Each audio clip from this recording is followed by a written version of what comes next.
The first time I saw myself die, I laughed it off.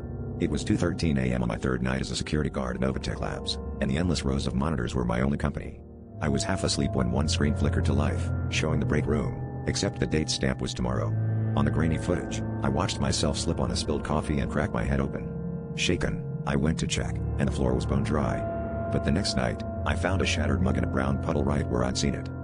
After that, the monitors became my own personal oracle. Every shift, they showed disasters, fires in the server room, a coworker collapsing, a gas leak in the parking garage.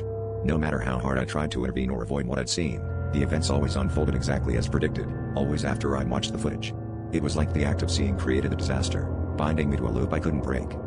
Sleep became impossible. The more I tried to ignore the screens, the more insistent they grew, switching on by themselves, forcing my eyes open with static and whispers buzzing in my ears.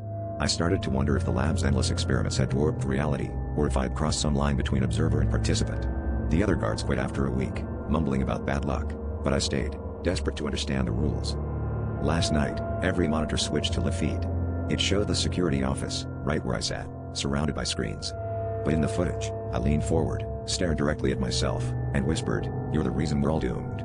As my recorded self smiled, the lights flickered and the alarms blared. When I looked up, the door sealed shut and the room filled with choking, invisible gas. Now, as I gasped for air, I realized the worst disaster was always going to be the one that watched me back.